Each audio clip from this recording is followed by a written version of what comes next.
ನಾವೆಲ್ಲರೂ ಪ್ರತಿದಿನ ಊಟ ಮಾಡುವಾಗ ನಮ್ಮ ತಟ್ಟೆಯಲ್ಲಿರುವ ರುಚಿಯಾದ ಆಹಾರ ಅಥವಾ ಶಾಲೆಯಲ್ಲಿ ಕಲಿಯುವ ಲೆಕ್ಕದೆ ಹಿಂದೆ ಒಂದು ದೊಡ್ಡ ಕಥೆ ಇದೆ ಅಂತೆ ಯೋಚನೆ ಮಾಡಿದ್ವಾ?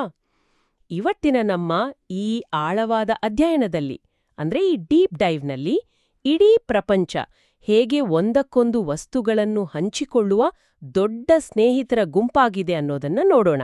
ಖಂಡಿತ. ನಮ್ಮ ಸುತ್ತಮುತ್ತ ಇರುವ ವಸ್ತುಗಳು ಯಾವಾಗ್ಲೂ ಇಲ್ಲೇ ಇತ್ತು ಅಂತ ನಾವು ಅನ್ಕೊಳ್ತೇವೆ ಅಲ್ವಾ? ಹೌದು.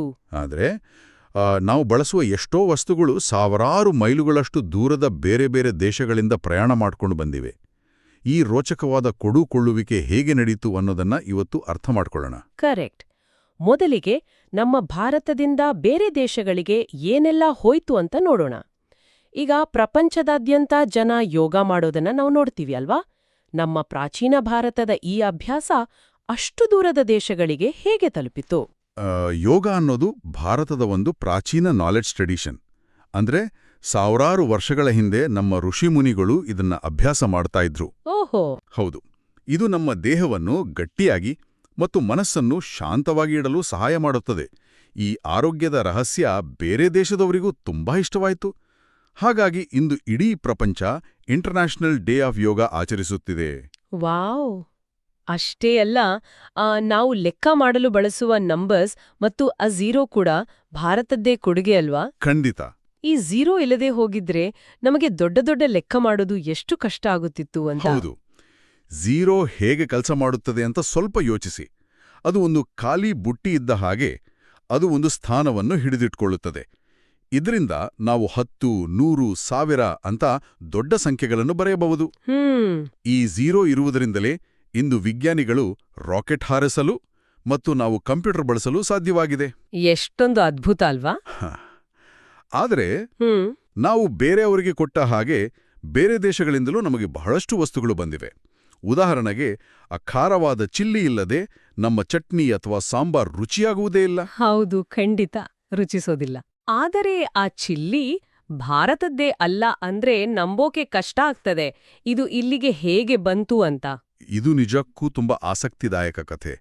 ಚಿಲ್ಲಿ ಮೊದಲು ಬೆಳೆಯುತ್ತಿದ್ದುದು ಸೌತ್ ಅಮೆರಿಕಾದಲ್ಲಿ. ಓ, ಸೌತ್ ಅಮೆರಿಕಾದಲ್ಲ? ಹೌದು. ಸುಮಾರು 500 ವರ್ಷಗಳ ಹಿಂದೆ ಪೋರ್ಚುಗೀಸ್ ನಾವಿಕರು ಹಡಗಿನಲ್ಲಿ ಪ್ರಯಾಣ ಮಾಡುವಾಗ ಅದರ ಬೀಜಗಳನ್ನು ನಮ್ಮ ಭಾರತಕ್ಕೆ ತಂದರು. ಆ ಬೀಜಗಳನ್ನು ಇಲ್ಲಿ ನೆಟ್ಟಾಗ ನಮ್ಮ ಮಣ್ಣು ಮತ್ತು ಹವಾಮಾನ ಅದಕ್ಕೆ ತುಂಬಾ ಚೆನ್ನಾಗಿ ಹೊಂದಿಕೊಂಡಿತು. ಅದು ಬೇಗ ಬೆಳೆಯಿತು ಮತ್ತು ಜನರಿಗದರ ಖಾರವಾದ ರುಚಿ ಇಷ್ಟವಾಯಿತು. ವಿಜ್ಞಾನಿಗಳು ಇದನ್ನೇ ಕ್ರಾಪ್ ಡಿಫ್ಯೂಷನ್ ಅಂತ ಕರೀತಾರೆ. ಓಹೋ. ಅಂದ್ರೆ ಒಂದು ದೇಶದ ಸಸ್ಯ ಇನ್ನೊಂದು ದೇಶಕ್ಕೆ ಪ್ರಯಾಣ ಮಾಡಿ ಅಲ್ಲಿನ ಆಹಾರದ ಭಾಗ ಆಗೋದನ್ನೇ ಕಲ್ಚರಲ್ ಅಡಾಪ್ಷನ್ ಅಂತ ಕೂಡ ಅಂತಾರಲ್ವಾ? ಆಫ್ರಿಕಾದ ಇಥಿಯೋಪಿಯಾ ಕಾಡುಗರಿಂದ ಕಾಫಿ ಕೂಡ ನಮಗೆ ಹೀಗೆಯೇ ಸಿಕ್ಕಿದ್ದು ಅಂತ ಕೇಳಿದ್ದೀನಿ. ಸರಿಯಾಗಿ ಹೇಳಿದಿರಿ. ಮನುಷ್ಯರು ಪ್ರಯಾಣ ಮಾಡುವಾಗ ತಮ್ಮ ಜೊತೆ ಹೊಸ ಬೀಜಗಳು ಮತ್ತು ಐಡಿಯಾಗಳನ್ನು ತೆಗೆದುಕೊಂಡು ಹೋಗ್ತಾರೆ. ಹೊಸ ಜಾಗಕ್ಕೆ ಹೋದಾಗ ಅದನ್ನು ಅಲ್ಲಿನ ಜನರ ಜೊತೆ ಹಂಚಿಕೊಳ್ಳುತ್ತಾರೆ. ಕರೆಕ್ಟ್. ಆಮೇಲೆ ಅದು ಅಲ್ಲಿನ ಸಂಸ್ಕೃತಿಯ ಜೊತೆ ಸಂಪೂರ್ಣವಾಗಿ ಬೆರೆತು ಹೋಗುತ್ತದೆ. ಇದು ಹೇಗಿದೆ ಅಂದ್ರೆ, ಆ ಶಾಲೆಯಲ್ಲಿ ಊಟದ ವಿರಾಮದ ಸಮಯದಲ್ಲಿ ನಾವೆಲ್ಲರೂ ನಮ್ಮ ಟಿಫಿನ್ ಬಾಕ್ಸ್ ತೆಗೆದು ಹಂಚ್ಕೊಳ್ತೇವಲ್ಲ, ಹಾಗೆ. ಹೌದು ಹೌದು.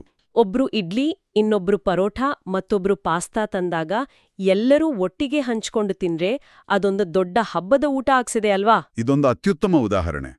ನೂರಾರು ವರ್ಷಗಳಿಂದ ಬೇರೆ ಬೇರೆ ದೇಶಗಳು ತಮ್ಮ ಅತ್ಯುತ್ತಮ ವಸ್ತುಗಳನ್ನು ಹೀಗೆ ಹಂಚಿಕೊಂಡಿರೋದನ್ನೇ ಗ್ಲೋಬಲ್ ಹೆರಿಟೇಜ್ ಅಂತ ಕರೀತಾರೆ. Wow, global heritage. ಹೌದು. ನಾವು ಹಾಕೊಳ್ಳುವ ಬಟ್ಟೆ, ಕೇಳುವ ಸಂಗೀತ ಅಥವಾ ತಿನ್ನುವ ಊಟ ಇವೆಲ್ಲವೂ ಬೇರೆ ಬೇರೆ ದೇಶಗಳ ಐಡಿಯಾಗಳ ಸುಂದರ ಮಿಶ್ರಣ. ನಮ್ಮ ಭಾಷೆ ಬೇರೆ ಆಗಿರಬಹುದು, ಆದರೆ ನಾವೆಲ್ಲರೂ ಒಟ್ಟಿಗೆ ಸೇರಿರುವ ಒಂದು ದೊಡ್ಡ ಕುಟುಂಬ. ನಿಜ. ನಮ್ಮ ಈ ಆಳವಾದ ಅಧ್ಯಯನ ಪ್ರತಿದಿನ ನೋಡುವ ವಸ್ತುಗಳನ್ನ ಒಂದು ಹೊಸ ರೀತಿಯಲ್ಲಿ ನೋಡುವಂತೆ ಮಾಡಿದೆ. ಪ್ರತಿಯೊಂದು ಸಣ್ಣ ವಸ್ತುವಿನ ಹಿಂದೆಯೂ ಒಂದು ದೊಡ್ಡ ಪ್ರಯಾಣದ ಕಥೆ ಅಡಗಿದೆ ಅಂತ ಗೊತ್ತಾಯ್ತು. ಖಂಡಿತ. ಈ ಆಳವಾದ ಅಧ್ಯಯನವನ್ನು ಮುಗಿಸುವ ಮುನ್ನ ಆ ಒಂದು ಕುತೂಹಲಕಾರಿ ಯೋಚನೆಯನ್ನು ಬಿಟ್ಟು ಹೋಗೋಣ. ಹೇಳಿ. ಮುಂದಿನ ಬಾರಿ ಊಟ ಮಾಡುವಾಗ ಆ ತಟ್ಟೆಯಲ್ಲಿರುವ ಆಲೂಗಡ್ಡೆ, ಟೊಮ್ಯಾಟೊ ಅಥವಾ ರಾಜ್ಮಾ ಯಾವ ಸಮುದ್ರಗಳನ್ನು ದಾಟಿ ಯಾವ ಹಡಗನ್ನೇರಿ ನಮ್ಮ ಅಡುಗೆ ಮನೆಗೆ ಬಂದಿರ್ಬೋದು ಅಂತ ಸ್ವಲ್ಪ ಯೋಚಿಸಿ ನೋಡಿ. ಈ ಹುಡುಕಾಟ ಖಂಡಿತ ಮತ್ತೊಂದು ಹೊಸ ಪ್ರಪಂಚವನ್ನು ಪರಿಚಯಿಸುತ್ತದೆ.